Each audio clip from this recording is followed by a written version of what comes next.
जिया जिया एक college student थी जिसका फ़िलहाल ही चंडीगढ़ कॉलेज में एडमिशन हुआ था। जिया का नेचर एकदम सिंपल था, जो कि पढ़ाई में भी बहुत अच्छी थी एंड स्पेशली उसे दोस्त बनाना बहुत पसंद था।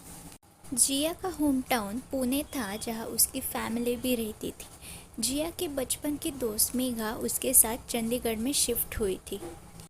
उन्होंने एक फ्लैट रेंट पे लिया था एंड वहाँ दोनों एक साथ रहते थे। कॉलेज के पहले दिन ही उन्होंने बहुत से अच्छे दोस्त बना लिए थे, बट दो लड़कियां दैट इज़ मीरा और रूपल जो जिया को बिल्कुल पसंद नहीं करते थे। And the reason behind this is like Jiya पढ़ाई में बहुत अच्छी थी, लाइक स्कॉलर, सब टीचर्स भी उसका ही एग्जाम्पल देते थे and the most important factor that is सुंदर थी।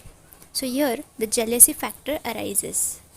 कुछ मंथ अच्छे से बीतते हैं एंड जिया और मेघा भी सबके साथ ऑलमोस्ट घुल मिल गए होते हैं।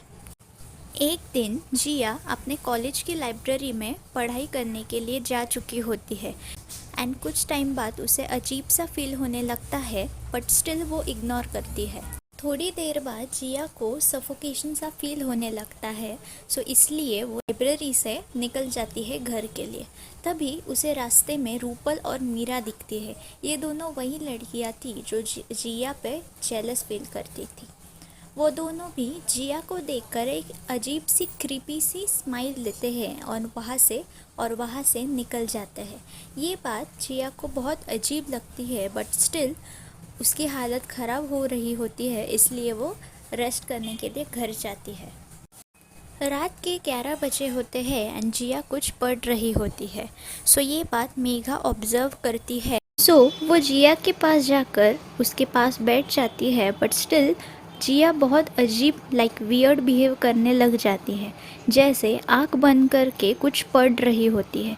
तभी मेघा उसको हाथ लगाकर जगाती है, तो जिया शॉक में जाग जाती है और बोलती है कि मुझे बहुत नींद आ रही है, सो तुम भी सो जाओ, गुड नाइट। कुछ टाइम बाद रात को मेघा पानी पीने के लिए उठ जाती है, तब उसकी नज़र जिया के बेड के यहाँ जाती है एंड वो जिया का बहुत अजीब वाला रूप देखती है एंड वो देखकर वो चिल्लाती है और डोर के बाहर जाकर उसके और दोस्तों को भी बुलाती है। तब सब रूम के अंदर आ जाते हैं।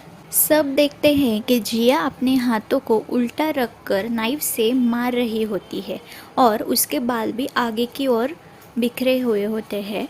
सो एंड ऑलमोस्ट उसकी आंखें काली पड़ गई होती है। सो ये क्रीपी सा लुक देखकर सब लोग बहुत डर जाते हैं। ये सारी चीज़ें देखकर सबको ऑलमोस्ट पता चल जाता है कि ज़रूर इसके पीछे कोई गड़बड़ है।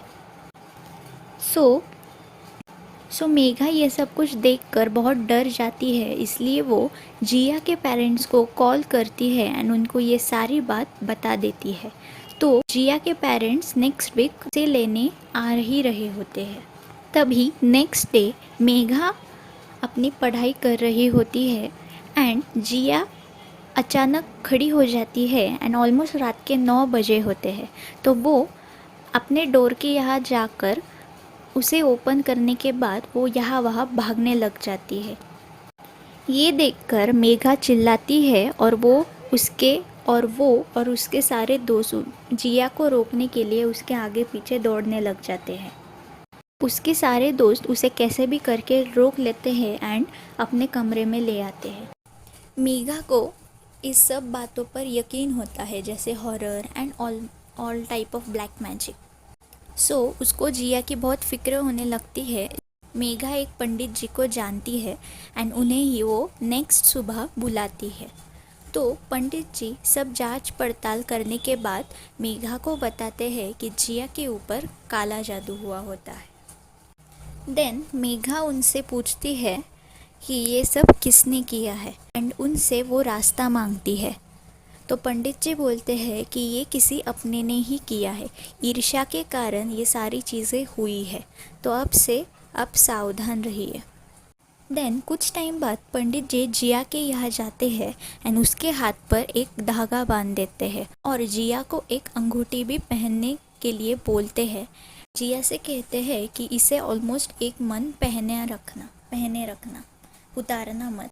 और बाहर वालों के हाथों से खाना मत खाना जब तक वो खुद खाकर नहीं देखते। तो ऐसे ही कुछ महीने दिन बीत जाते हैं और जिया ऑलमोस्ट इन सब में से बाहर आ चुकी होती है। देन कुछ दिनों बाद मेघा और जिया बैठे हुए होते हैं एंड उनका नॉर्मल कन्वर्सेशन चल रहा होता है। तभी मेघा जिया को इन सब के बारे में पूछती है। तो जिया से एक बात पता चलती है कि उसे कुछ भी याद नहीं होता, कि मैं उसके साथ जो कुछ भी हुआ है वो जिया को बिल्कुल याद नहीं होता। तो जिया मेघा को पूछती है कि क्या हुआ था एग्जैक्टली। तो मेघा बोलती है कि जो भी हुआ था वो अजीब था, डरावना था, बट स्टिल अब इन सब बातों को याद करके कोई फ़ायदा नहीं है। सो अब भूल जाओ एंड अब सब नए से स्टार्ट करते हैं। सो मेघा को रूपल और मीरा के ऊपर तो डाउट होता ही है, लाइक कहीं ना कहीं उसे यही लगता है कि इन सब के पीछे जेलसी के कारण उनका हाथ हो सकता है। तो ये थी जिया की कहानी। आई होप आपको ये पसंद आई होगी। So that's it. Thanks for watching and ऐसे और वीडियोस के लिए लाइक और सब दोनों करना। एंड अगर आपके पास ऐसी स्टोरीज़ है तो are free to share with me on my social handle on Insta at @stormtalks